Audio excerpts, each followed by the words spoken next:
I used the phrase a few minutes ago, reality outruns apprehension.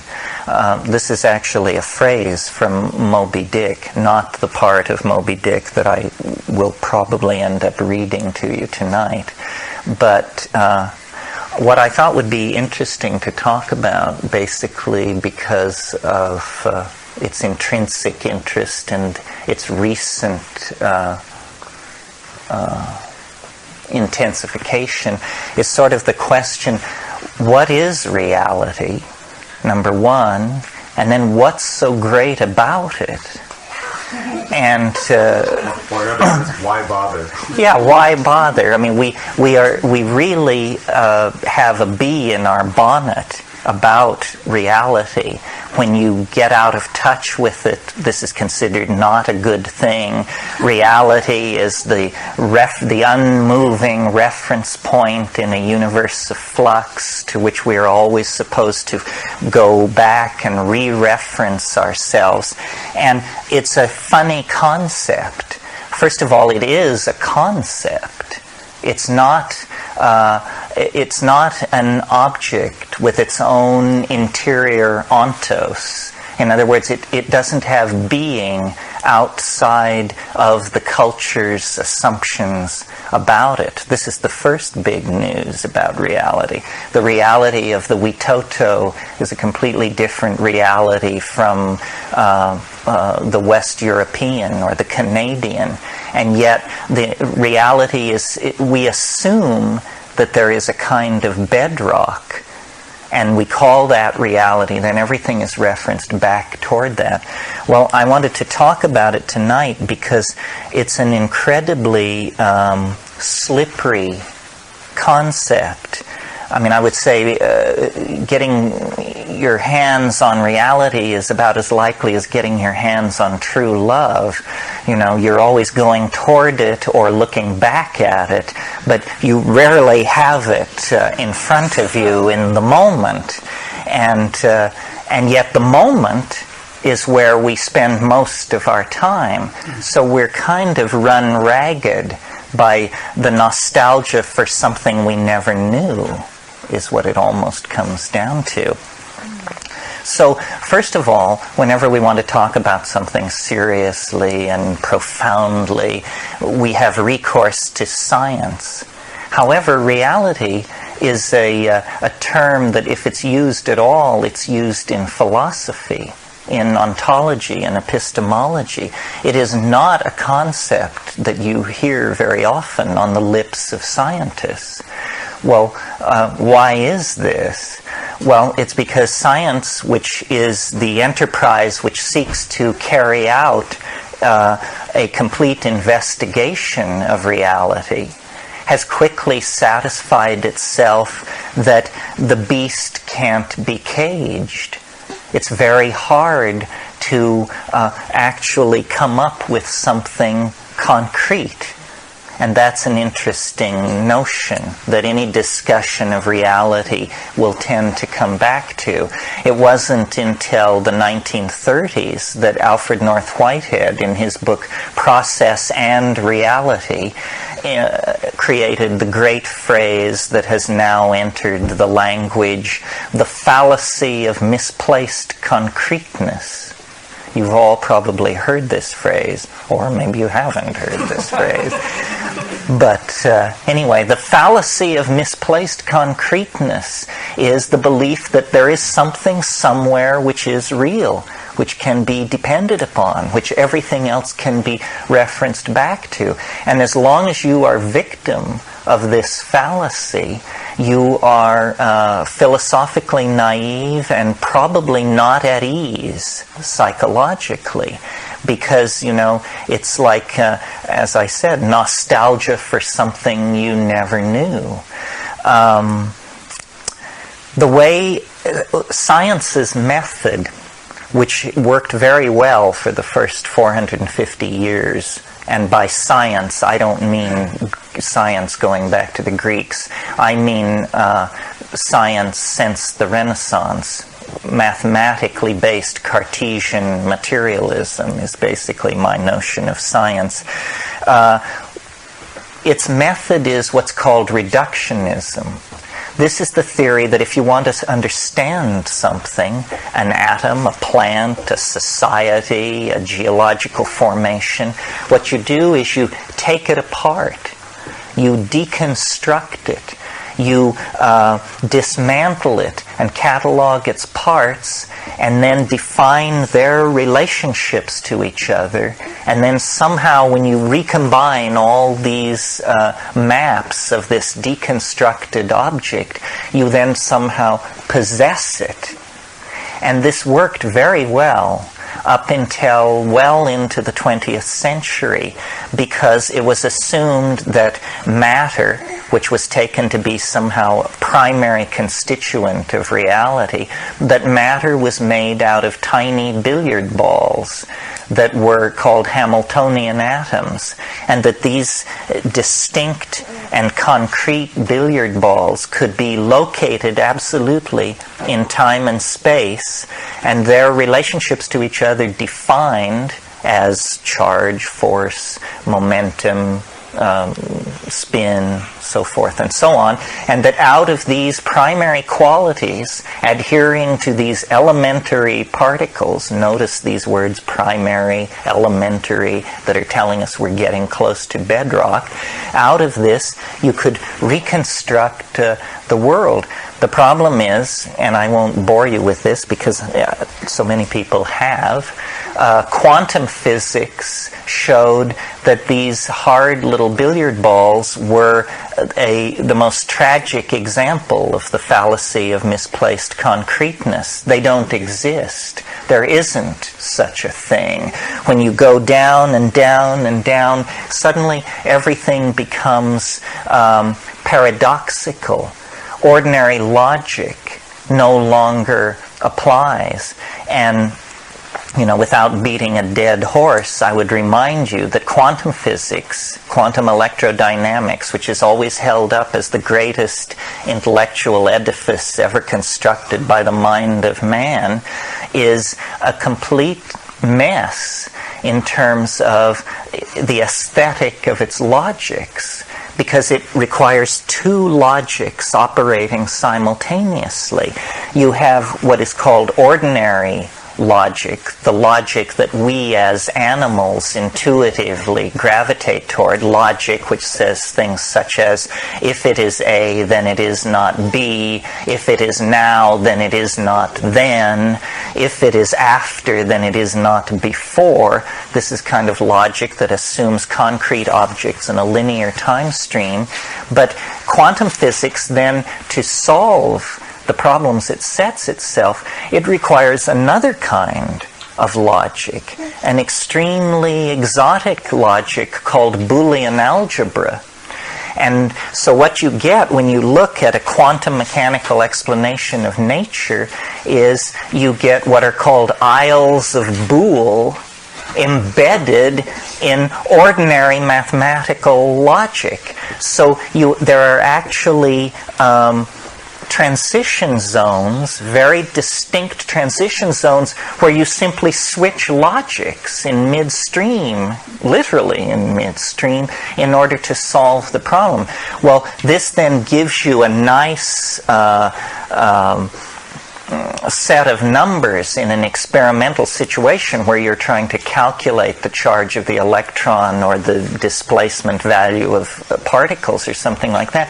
But it rests on this completely inelegant switching back and forth from one logic to another as the case requires, which means the human observer is brought in and you get to decide which logic to use, and then you can use one for a few minutes and then switch back to the other and go back and forth. And upon such shifting sand as this, the entire edifice of science rests. Okay, well that's really all I want to say about the scientific view of reality. It's just to, yeah, Paul. I just wanted to say that I'm not sure, I don't see science that way, and I think maybe one has to distinguish between science and physics, because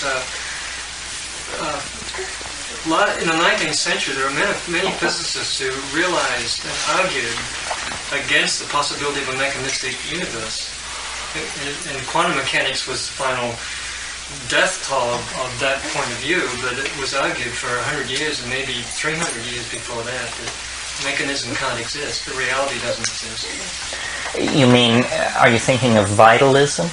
No, I'm just thinking that it was clear to many physicists, at least in the last century, that we weren't going to be able... In other words, this notion of atoms was very clearly understood to be just a model. People, physicists at least, and some physicists, didn't confuse the notion of a model or a concept with reality. And in fact argued quite clearly that these concepts aren't reality. In fact, we will never find a mechanism for our observations. Yeah, well, the great enlightenment of 19th century physics occurred around the issue of fields, because until James Clerk Maxwell and Lorentz and these people wrote the equations for the electromagnetic field, it was denied that such a thing was possible, because it had this quality, this apparent quality of action at a distance. And that completely freaked out 19th century expectations of how nature should behave. We take this completely for granted. I mean, there's a radio sitting in this cabinet that we could flip on, and if we weren't in such a benighted geographical situation, we could hear hundreds of AM and FM radio stations. Well, those are wave mechanical systems that are filling this room, that are invisible to ordinary perception. To the 19th century mind, this was completely occult and astonishing. We take it for granted. Marshall McLuhan at one point suggested that the worldwide electrification of the planet through the spread of radio and television and electrical systems was actually the descent of the Holy Ghost into history, that electricity was the Holy Ghost to control and to understand, because we can do it. We don't need the second coming of Christ. We don't need divine intervention to destroy this planet. We can do it well enough on our own, thank you. So a huge responsibility evolves upon people within the global culture to try and come to terms with what is possible and what is to be done. And I think we have to doubt everything that we're told. All the theology that we have inherited served a different kind of world. I mean, don't forget that as recently as 100 years ago, people believed that the earth was created on September 15th, 4004 BC.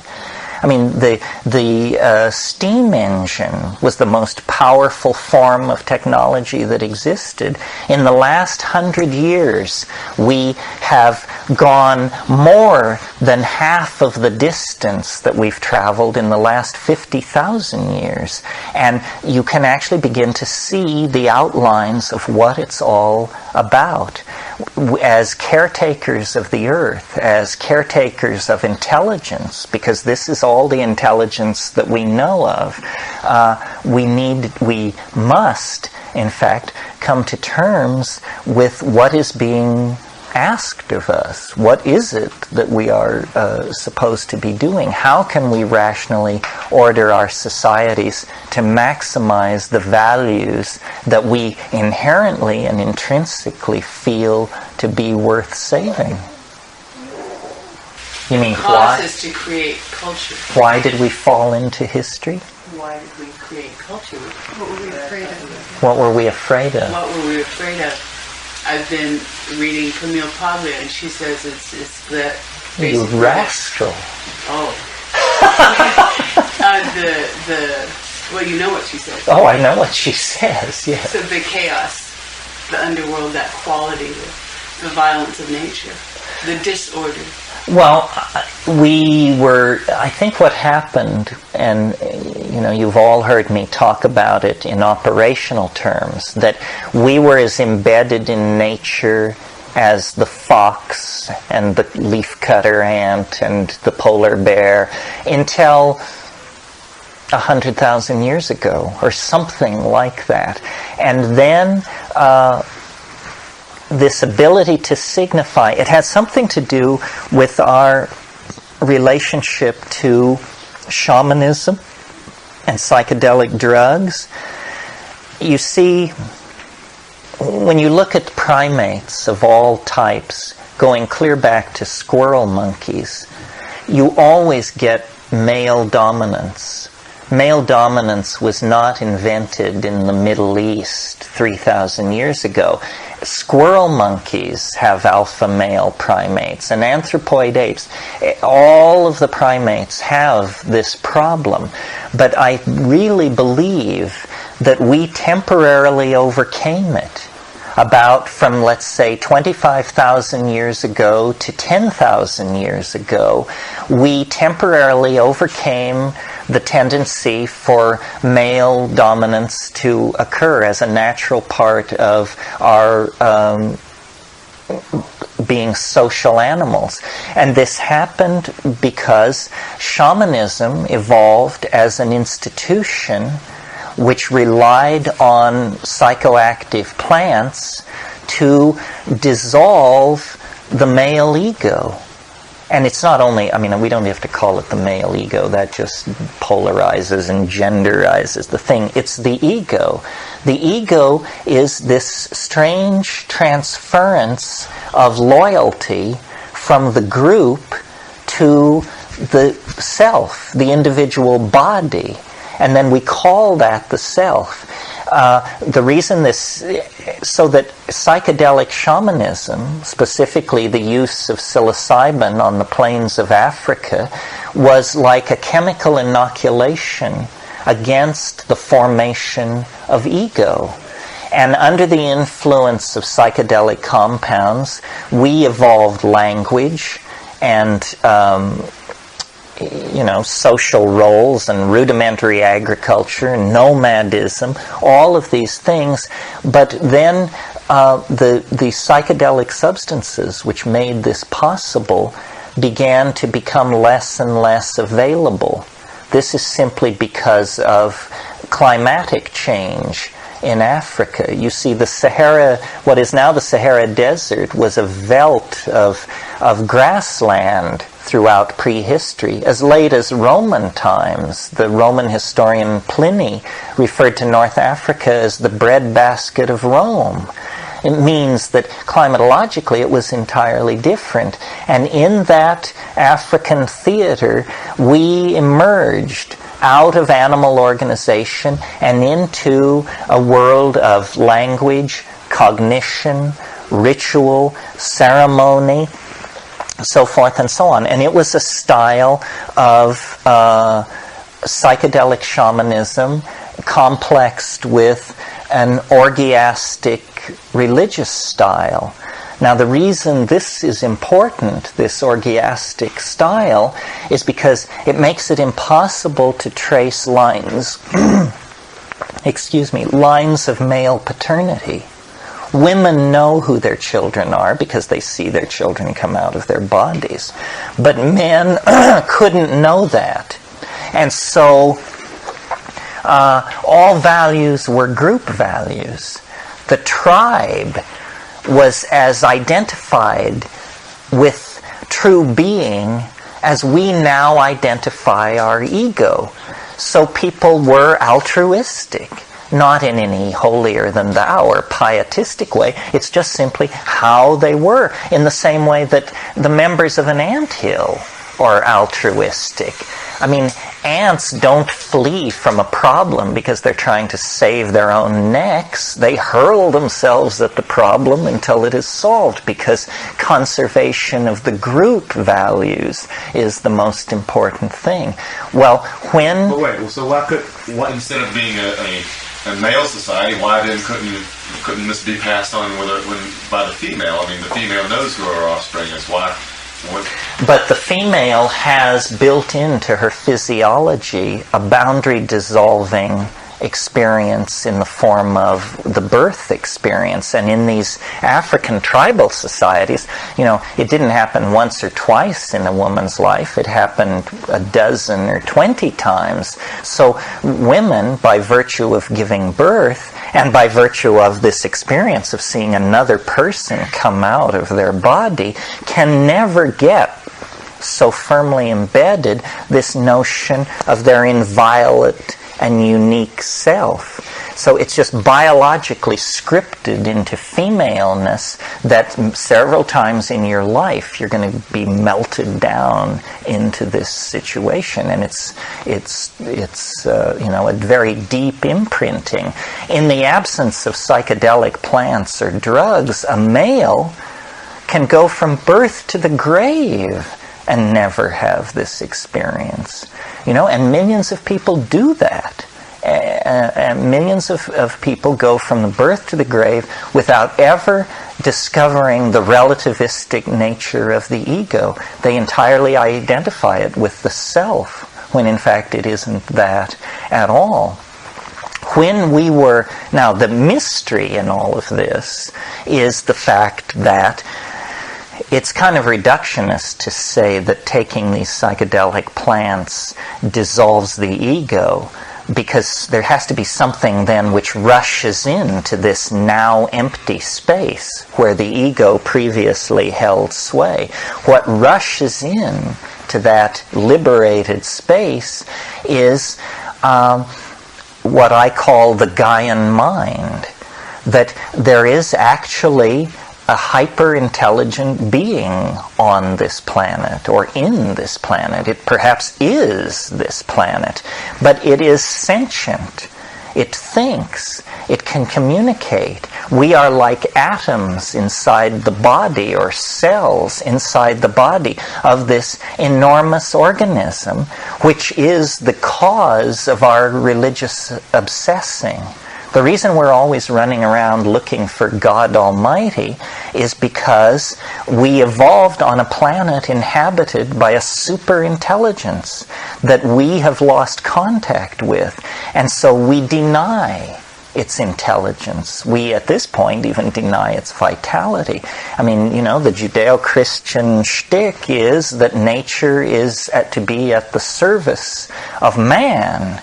And, this is a complete inversion of the idea that human beings should be the active hands of the Gaian mind. And this didn't happen for there's no bad guy in this scenario. It's simply that the climatological conditions which allowed this social mode that was characterized by nomadic pastoralism, orgy, and psychedelic shamanism was gradually replaced by, because of drying of the African continent, the psychedelic substances were no longer available. And there was even an intermediate phase where the psychedelic substance, if it was the mushroom, was preserved in honey, so that the great festivals became further and further apart in time, and the ego enters then like a tumor. It begins to form in the personalities of human beings. If you're engaging in psychedelic intoxication and orgy at every full moon, there is no chance for the ego to get a hold. I mean, it's just an aberration that everybody jumps on and is gotten rid of. But if these ceremonies become yearly or less frequent, then these funny notions get going in the more powerful males. Why shouldn't I control more females? Why shouldn't I have more of the food supply? Why shouldn't this area, in fact, be for me to hunt in alone? You get all these concepts of mindness that arise out of the growth of this tumorous, cancerous, maladaptive self-defining, because that it doesn't serve. And we have committed ourselves to this thing so whole hog for the past 5,000-10,000 years that now we're so deep into it that it's not clear we can ever extricate ourselves from it, except, and this is the raison d'etre for my career, is we have to go back to the archaic solution, which is, and it can't be orgy. That can't be the archaic solution that we implement, because we're not a nomadic tribe of pastoralists, only 70 or 80 human beings. We're a global culture of 5 billion people. If we tried to resuscitate lunar orgies, we'd have a wave of social and sexually transmitted diseases that would probably finish us once and for all. So the orgy thing is not the answer. But the psychedelic option still exists, it still dissolves the ego, and it still puts you in contact with viable group values. So this is perhaps an answer. And I don't advocate it because I think it's a sure thing. I advocate it because I think it's the only game in town. Hell, if hortatory beating on people could have worked, then we would have solved all our problems thousands of years ago, because Buddha and Christ and all these other people, they had the right idea. It's just that ideas don't cut the mustard. It has to be an experience, a real experience. And a boundary-dissolving experience is so corrosive to all the institutions of dominator society that no religion in the West since has been able to come to terms with the psychedelic experience, because it mitigates male dominance, hierarchy, and all the other things that are the methods by which we do business. Why do you think that nature would have it that there would be this window of opportunity to develop an ego to begin with? What? Well, it was that we had a chemically mediated symbiosis with the Gaian mind, and it was it wasn't a locked symbiosis like you get in lichens or something like that. It was a kind of flirtation with symbiosis. It was that we took these psychedelic plants and contacted this hyperdimensional mind of nature, and discovered that because it was hyperdimensional, because it wasn't constrained in space and time the way we are, that it had useful information, very practical information. Where has the game gone? This is what shamans are good for, is to tell you where the game has gone. How will the weather be next year? Classical problem for shamans. Well, how do they know this stuff? So you see, shamanism is essentially a going into a higher dimension to obtain information that then feeds back into the group destiny. Well, how can these shamans know this stuff? How can they attain to this superhuman level of understanding? It's that they get in touch with a different kind of intelligence. An intelligence to whom where the game will be next year is as transparent as where the game was last year, because past and future don't exist for that intelligence. And our relationship to that intelligence was one of devotee to goddess, or supplicant to mystery. But eventually the connection was broken, and meanwhile the ego was arising, and the ego is like a mirroring of this larger psychic function. In other words, the ego is our pathetic attempt to create God on our own. This was Julian Jaynes' theory. He thought, you see, that up until as late as Homeric times, which is 800 BC, that if you got into a tight spot and were about to be offed or something, miraculously a voice would appear, would come on. It would just turn on in your head, and it would say, "You should get out of there." And people thought this was a god. It was a god. But eventually they were able to assimilate this psychic function into the personality. And then they said, well, that's not God talking. That's me. That's myself. And this is the idea where God is then located inside my body. And I take orders from this inner God that I call the ego. And if it is allowed to develop, and it's strange, it always develops along these patriarchal lines, you know. It brooks no babbling. It's not interested in argument. It knows what is to be done. And then the only time you get a problem is when you place one ego in contact with another. And then, of course, they go at it, hammer and tongs. But originally what we had was a symbiotic relationship with this Gaian mind. And this is the mystery that haunts this planet, haunts our history, haunts our psychedelic experiences and our dreams. It's that there really is a controlling super intelligence that can be contacted through psychedelic drugs, presumably religious practice, when you see how long they've been making the claim, although it must be a high noise signal when you do it that way, because they seem to get it always skewed off in some weird direction that then reinforces paternalistic institutions.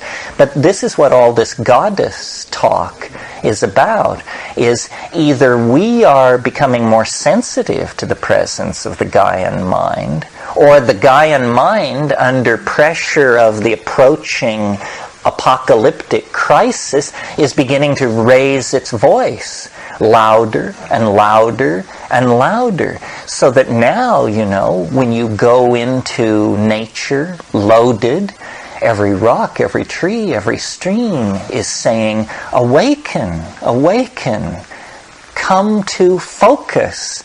There's minutes to go, as William Burroughs likes to say, you know. So we have to connect up. And so we are, in a sense, the hands of this diffuse supermind that is spread through nature. And our presence as thinking, reflecting, culture-building individuals is not simply an amazing but meaningless set of circumstances. Our presence as a global technical civilization signifies the onset of the final crisis. It's as though, you know, you watch a pond and the surface is smooth, mirror smooth. Well, then the surface of the pond begins to churn. This is the signal that something huge is about to emerge out of the pond. And human history is that turbulence on the still surface of nature. Nature would never have allowed a phenomenon like human history to get going were it not in response to a deeply felt planetary crisis that is approaching at ever-accelerating speed. And I have enough faith in nature to believe that when the moment finally is upon us, we'll be ready. But the tools are being laid up right now. The ultimate tools, not the prototype tools. The bow and arrow, that was a prototype. The catapult, that was a prototype. The B-17, that was a prototype. But thermonuclear tipped intercontinental ballistic missiles, this is not the prototype. This is the actual instrument by which you could save a planet as well as destroy it, because you're at last dealing on the level of energies necessary to make those kinds of changes. And I think the evidence is all around us that the historical mode cannot persist. It can't. Just draw all the curves. Output of petroleum distillates, output of energy, population growth, proliferation of weapons. When you draw all of these curves, they can't be propagated 500 years into the future. Sometime in the next 50 years, we're going to have to make or break what history was all about. And the arising of global culture, the arising of an integrated electronic awareness, high-speed computational machinery, tremendously powerful weapons, spacecraft, all of this stuff looks to me like the raw material for a salvational exercise. And notice that it's not only a way to save the planet, it's in a sense a way to save not only ourselves, but to save our ancestors as well. This, if we can act in a moment of great crisis to preserve the planet from ruination, we will redeem human history. Then it all makes sense. The pogroms, the migrations, the brutality, the stupidity, it was all toward a purpose. And then somehow those lives that were lost in those pogroms and invasions and migrations and so forth are given meaning. A meaning which they will totally not have if we simply blow the planet apart and wreck nature and ruin the oceans and blow off the atmosphere. Then it just looks like a tale told by an idiot, full of sound and fury that signifies nothing. So it's as though the meaning itself is in our hands. What shall we make of this? Is it just, as James Joyce said, atoms and ifs? Or is there a plan, a process, a plot, and a role for us that will give us some dignity in this situation, which otherwise, up to this point, as far as I can see, we totally lack. I mean, it's all very well to spend an afternoon wandering around the Louvre, but on the other hand, spend the next day wandering around the slums of Calcutta, and you just really have to wonder about what the human enterprise is about.